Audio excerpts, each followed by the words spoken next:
And here we go, the winner of the first match on Full Gear tonight. What's up, guys? We have the first question right over here. What's up? My name is Josh Martinez of Z100 on iHeartRadio. Immediately noticed your attacks were a little different than normal. Looked like there was an homage to 1997 Hell in a Cell, Shawn Michaels, Undertaker, Bad Blood, and then there was a slingshot spot in the match as well. Talk about that. Yeah, that was a little bit of a psychological game. Kind of Luchasaurus has told me a bunch of times that that's actually his favorite match from when he was a kid. So I thought, what a good way to stick it to him and wear the tights and kick his ass. Very good. Gabby? Hi, Gabby from Western Radio. What were your thoughts when you were on top of that cage? I don't know what was going through your mind. Yeah, that was crazy. It was so loud as I was going up. I was like, oh, Jesus, this is going to be nuts. When I got up there, it was a little weird because the way he was positioned on the table, I wanted to land with my hip on the table, but he was kind of, and I was like, oh, I'm either going over that way or coming a little this way. So, and it's weird. People are screaming at the top of their lungs. It's like a split-second decision kind of. It felt really cool, though, to look around that huge building. This building's been really cool for me. We won the tag titles here. When was that? January? The first episode of Dynamite ever on TBS. Yeah, first week of January. So, yeah, it's cool. Almost a year later to be in here with that guy and to have a moment like that. So it was really neat.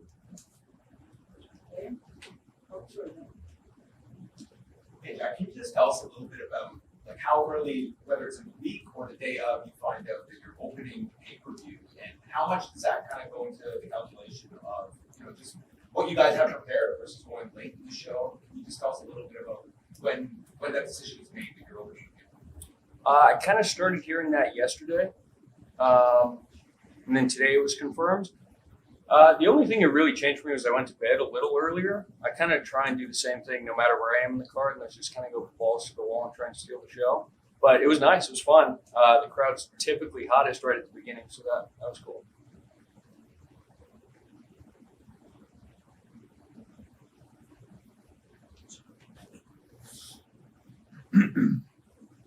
Hey Jack, Liam Crowley, comicbooks.com. We spoke earlier this week, and you talked about how you haven't had life in AEW without Luchasaurus, without Christian Cage. Two-part question. In this match, based on how the result ended up, do you feel like there's any sense of finality to your time with Christian and Luchasaurus? And secondly, have you thought about what AEW looks like completely on your own now?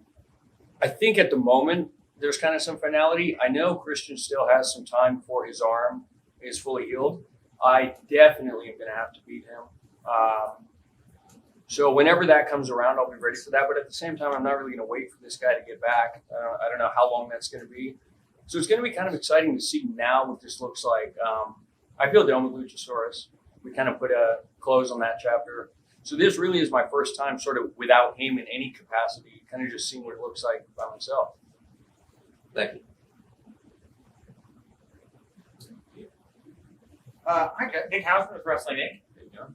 Obviously, you competed tonight as Jungle Boy Jack Perry. Are we going to continue to hear you use that name? Are you going back to Jungle Boy? And do you feel you've kind of maybe outgrown the Jungle Boy persona after 3 years with the company, or 4, I guess? Yeah, I don't think I'm going back to just Jungle Boy. That originally, like when I was on the Indies, kind of came about as a way to not use my real name, sort of stay away from my personal life. And then Christian went and just like blew that out of the water. So at this point, there's no hiding it really. So I think I'm happy at the moment. It may not be Jungle Boy forever, but we'll see. I don't know. Maybe people dig it a little. Kids, whatever you like.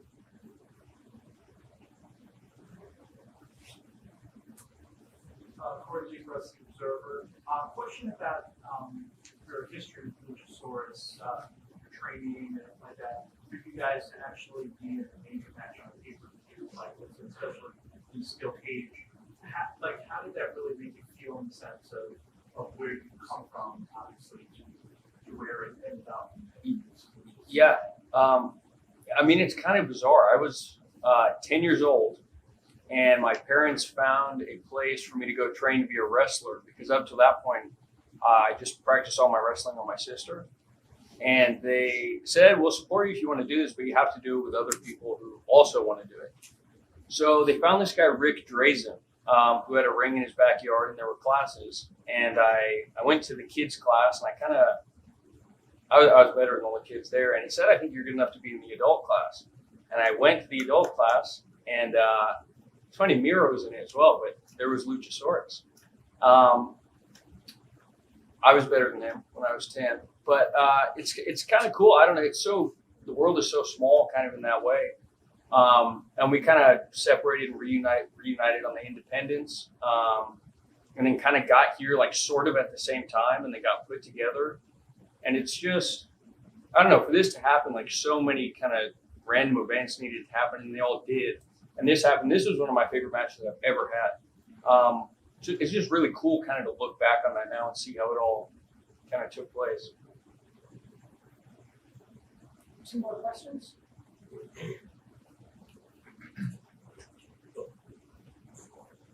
Will Washington with Fightful. So one of the loudest reactions we heard tonight happened right about the time you were about an inch away from being at the top of the cage, and then the place just exploded. Can you talk about that feeling? We've had multiple guys have moments at the top of the cage in AEW's history with, I think, the 5 cage matches that have taken place. And I would say, just having been there for a few of them, that was one of the loudest I've heard. Can you talk about what was going through your mind when you were at the top of the cage right before you made that elbow drop dive onto Luchasaurus? Yeah, it was cool. When I set him up on the table, I just looked up there, and I knew everyone kind of knew what that would mean. And I felt everyone was wanting it. And I already heard them start going nuts. And then it was just like every kind of step I took, my hands was getting louder and louder. And I was like just smiling, this is great. I haven't even done the thing yet. And they're going nuts. Then I get up there and it's tall, and there's not really anything to stand on. So it's a little like, oh shit, but I'm trying to also take in the moment kind of. And then I got to look at him. I go, dang, I actually have to jump on this guy now. Like it's kind of done already. It was really cool. It was just cool to be able to stand up there and look around and just like feel that energy. So yeah, it was really cool. Thanks, Jack.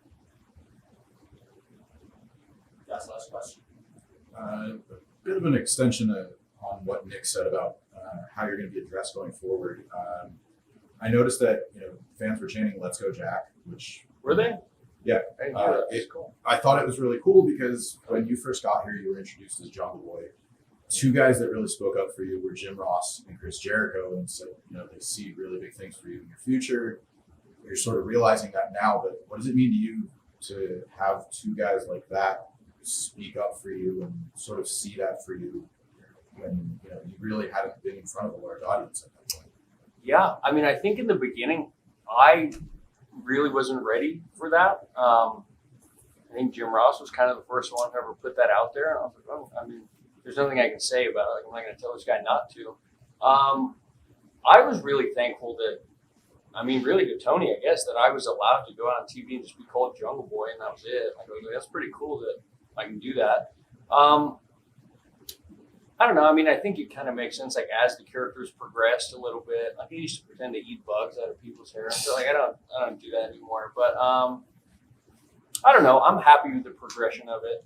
I think it still kind of fits. It's a little more like a nickname now. It's not like as literal as Jungle Boy. But yeah, I'm happy with that. I'm happy with the way it's going. And, who knows what it'll look like in the future. For a while, Jim got a little bit of flack online because he was calling you Jungle Jack Perry. And Yeah. It's like, he related it to the Brown Bull for The Rock. And it's like, sort of like, Yeah. well, let's see where it goes. And, you're showing I mean, what he saw. the first time I heard it, I was just watching the show back, and I didn't know he was doing that. I was like, oh, I guess that's it now. But I think he had the best interest in mind. Yeah, I don't know. I mean, I never really had a problem with it. It's not something I said myself, but it was also cool for me at that point. I just been saying, here's Jim Ross yelling my name over and over again, so that's like pretty neat. But yeah, now looking back at it, hats off to him. Thank you very much. Thank you guys. Thanks. I'll see you in a bit. Okay, we're gonna spend about 20 minutes or so talking about so questions. To his point, what like nature boy, for example, like nature, like if you in and of itself, like it's kind of not what it came to be in wrestling, like on paper.